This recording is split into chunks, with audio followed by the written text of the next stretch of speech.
Hello दोस्तों, कैसे हो आप सब। आशा करता हूँ आप सब ठीक होंगे। आज 9 अगस्त 2025 रक्षाबंधन का दिन है। और आज पूरे भारतवर्ष में जो है रक्षाबंधन मनाया जा रहा होगा। लेकिन रक्षाबंधन के इस पर्व पर हमें कुछ चीज़ें समझनी चाहिए। एक तो ये कि रक्षाबंधन का ये पर्व है, हम में से जब वो शुरू हुआ होगा तो हम में से कोई जिंदा तो था नहीं उस समय। हम तो एक परंपरा का निर्वहन कर रहे हैं। और आज के समय में जो रक्षाबंधन का जो एक मतलब रह गया है, वो कहीं ना कहीं ऊपर ही ऊपर तो रह ही गया है। मतलब जो परंपरा जो रहती है कि भाई बहन जो है भाई के हाथ में राखी बांधेगी और फिर जो है भाई कुछ उपहार वगैरह देगा। ठीक है। और क्योंकि अब जो है ज़माना बहुत ज़्यादा शॉपिंग वगैरह का आ गया है, कंज्यूमरिज्म का आ गया, तो हो सकता है जो है बहन जो बोलेगी कि भाई मुझे ये दिलाओ, तो भाई वो दिलाएगा। तो ये सब रहेगा। लेकिन इसके अलावा कुछ और चीज़ें हैं जो हमें इसके माध्यम से समझनी चाहिए। जो इन परंपराओं के अलावा, परंपराओं के ऊपर, रीति रिवाजों के ऊपर जो एक ढर्रा काफ़ी समय से चला आ रहा है, उसके अलावा उसके जो अंदर की बात है शायद वो भी हमें समझनी चाहिए। रक्षाबंधन, अब हम इसे किस तरीके से लें। आप किसी की रक्षा के लिए प्रतिबद्ध हो रहे हैं, आप किसी रक्षा के लिए बंधित हैं, इस तरीके से लें। या फिर आपके साथ एक बंधन है, उस बंधन की रक्षा है, बंधन की रक्षा कर रहे हैं। बात को समझ रहे हैं आप। रक्षा का संकल्प लिया है एक बंधन के लिए। ठीक है, पहले आपने संकल्पित हुए हैं, उसके बाद आप बंधन में पड़े हैं। एक तो बात ये है। दूसरी बात ये है कि पहले आप बंधन में पड़े हैं, उसके बाद आप रक्षा के लिए संकल्पित हुए हैं। डिपेंड करता है हम किस नज़रिए से उसको देख रहे हैं। दूसरी चीज़ ये कि जब हम ये कहते हैं कि भाई भाई जो है, मतलब बहन जो है भाई की कलाई पे राखी बांध रही है ताकि भाई उसकी रक्षा कर सके, तो क्या इसके मूल में एक बात ये भी नहीं आ गई कि हमने बहनों को पहले ही कह दिया कि वो कमज़ोर है। उसके मूल में तो एक ये बात आ गई ना कि भाई भाई जो है बहन की रक्षा के लिए हमेशा प्रतिबद्ध क्यों है, या बहन हमेशा क्यों कह रही है कि भाई मेरी रक्षा करेगा। भाई मान्यता जो यही है ना, तो इस मान्यता के पीछे की जो मूल एक बात है वो ये भी तो है कि रक्षाबंधन पे जब हम ये कहते हैं कि बहन ये कह रही है कि भाई मेरे राखी के बंधन को निभाना और मेरी रक्षा करना, तो इसके मूल में कहीं एक बात ये नहीं आ गई कि हमने बहनों को पहले ही कह दिया कि तुम कमजोर हो। हम्म? या फिर हम एक नई परंपरा स्टार्ट करें कि भाई अगर बहन राखी बांध रही है, राखी मतलब रक्षा सूत्र ना, क्योंकि रक्षा के लिए जो सूत्र बांधा जा रहा है, रक्षा के लिए जो संकल्प लिया जा रहा है, उस संकल्प के प्रतीक के तौर पे जो आपको धागा बांधा जा रहा है, जो राखी बांधी जा रही है, वो उसके रक्षाबंधन के उस संकल्प के प्रतीक के तौर पे ना, वो संकल्प है ना। राखी मतलब वो संकल्प है ना, कि हाँ भाई जिस बहन ने जिस भाई को राखी बांधी है, वो भाई वो संकल्पित है उस बहन की रक्षा के लिए। तो क्या हमेशा सिर्फ भाई ही संकल्पित है? ये क्या हमने जेंडर डिस्क्रिमिनेशन नहीं कर दिया? अगर बात सिर्फ रक्षा की है तो क्यों ना फिर, अगर बहन भाई को बांध रही है तो भाई भी बहन को बांधे कि भाई अगर मैं मुसीबत में पड़ूँ तो तू मेरी रक्षा करना, तू मुसीबत पड़ी मैं तुम्हारी रक्षा करूंगा। है ना। एक परस्पर एक वो रहेगा, एक समानता रहेगी। ये हमने जो एक, हम इस तरीके से मतलब चीज़ों को क्यों नहीं देख सकते, सवाल ये है बस। मैं ये नहीं कह रहा हूँ जो है भैया लोग मानते हैं, ठीक है, दुनिया भर में लोग मान रहे हैं। हो सकता है मेरी इस बात पे कई लोग कहेंगे ऐसा कैसे हो सकता है, ये तो उल्टी बात कर रहा है।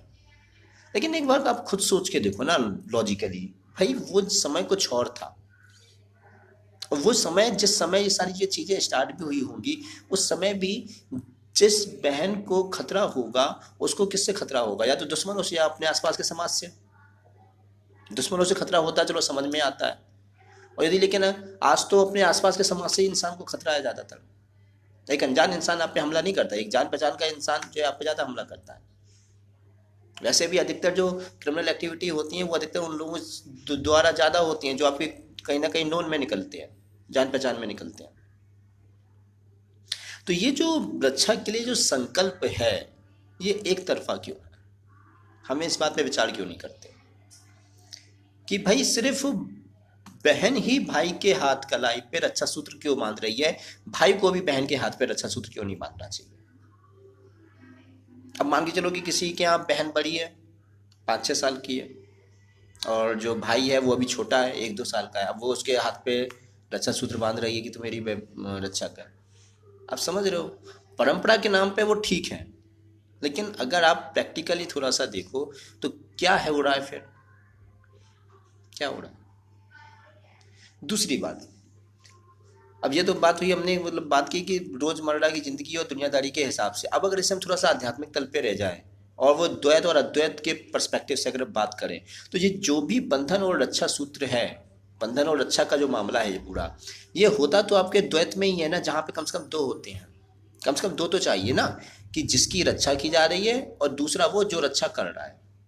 अगर हम इसको तीसरा भी अगर इसमें शामिल कर दें तो तीसरा उसको भी शामिल किया जा सकता है जिससे रक्षा की जा रही है। तो 3 लोग हो जाएंगे, एक वो जो रक्षा कर रहा है, दूसरा वो जिसकी रक्षा की जा रही है, तीसरा वो जिससे रक्षा की जा रही है। 3 हो गए। और ये जो एक से ज्यादा का जो भाव है, ये तो पूरा पूरा खेल तो द्वैत में ही चलता है, कि कम से कम एक मैं हूं और एक सामने वाला है। अगर मैं उसके पर्सपेक्टिव से देखूं कि जो रक्षा कर रहा है, तो उसके लिए तो एक वो खुद है और दूसरे वो हैं जिसकी रक्षा करना है और जिससे रक्षा करना है। जिसकी रक्षा की जा रही है अगर हम उसके पर्सपेक्टिव से देखें तो एक तो वो खुद है और एक वो है जो रक्षा करेगा और जिससे रक्षा करेगा। अगर जिससे रक्षा की जा रही है अगर हम उसके पर्सपेक्टिव में देखें तो उसके लिए भी वो एक तो वो खुद है, दूसरा जिसकी रक्षा की जा रही है और जिससे और जो रक्षा कर रहा है, ये तो है। तो कुल मिला के कम से कम दो तो हो ही रहे हैं, है ना। तो ये जो पूरी रक्षाबंधन की जो प्रक्रिया है, जो रीति रिवाज है, जो परंपरा है, वो कहीं ना कहीं द्वैत का ही है, द्वैत दुनिया की ही है। और यदि हम अपने आपसे जरा एक बार सवाल पूछें कि जो चीज खतरे में है उसको खतरे में डालने में उस इंसान का अपना कितना योगदान है, जिस इंसान की वो खतरे में है, जिस इंसान के लिए वो खतरे में है। आप समझ रहे हैं बात को। अगर हम ये कहते हैं कि किसी की धन दौलत खतरे में है, तो उसकी धन दौलत खतरे में है यानी कि दूसरों को पता है कि इसके पास धन दौलत है और वो ऐसी बिखरी बिखरी से पड़ी है, ये सामने वाले तक पहुंचाने में उसका अपना खुद का कितना योगदान है।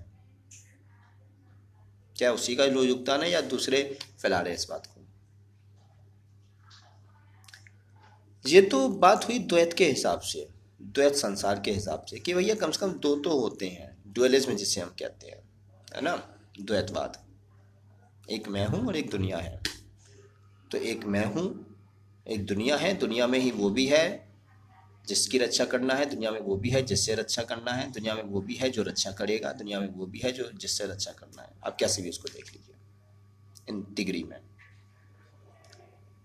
तो पहली चीज तो ये कि वो जो एक तरफा जो परंपरा है, मेरे हिसाब से तो अब इसको दोनों तरफ कर देना चाहिए भाई। अगर बहन भाई को बांध रही है तो अब भाई को भी बहन को बांधना चाहिए।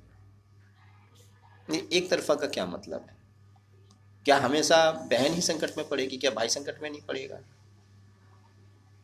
और जब हम ये कहते हैं कि हमेशा भाई बहन ही फिर संकट में पड़ रही है, तो इसके मूल में फिर क्या है, हमने बहन को फिर पहले ही कमजोर बना दिया कि भाई तो ये तो, कि बहन तो ये तो जो है सुरक्षा की जरूरत है ना, भाई को क्यों नहीं है।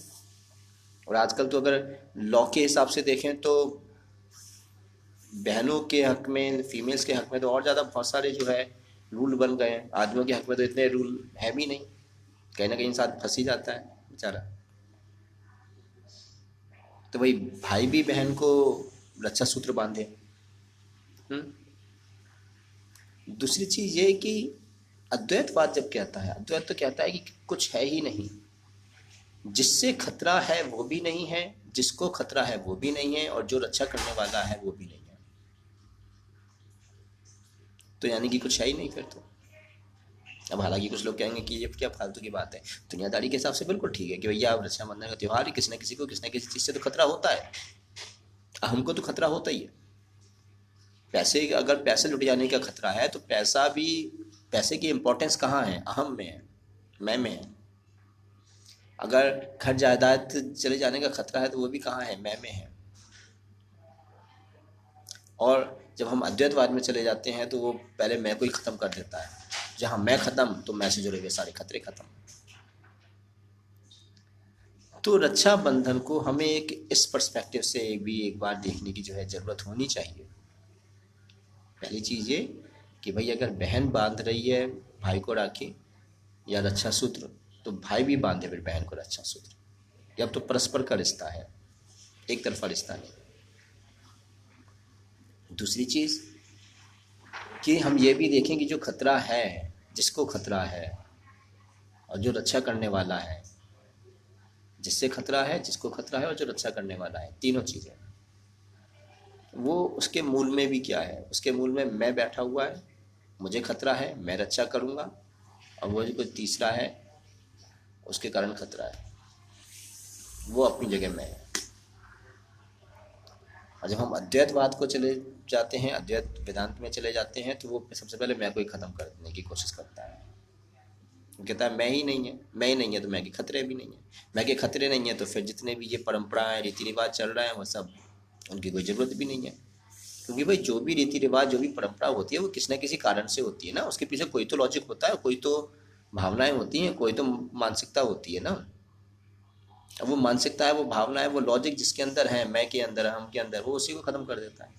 तो कहता है कोई मैं नहीं, कोई हम नहीं, कोई रीति रिवाज नहीं, कोई परंपरा नहीं, सब कुछ खत्म। तो इस रक्षाबंधन के इस पावन पर्व को हम इस तरीके से भी एक बार देखने की कोशिश करें। बाकी आप इस बारे में क्या सोचते हैं, आप अपने विचार हमें कमेंट बॉक्स में बता सकते हैं। फिर मिलेंगे अगले वीडियो में किसी नए टॉपिक के साथ। तब तक के लिए धन्यवाद, अलविदा।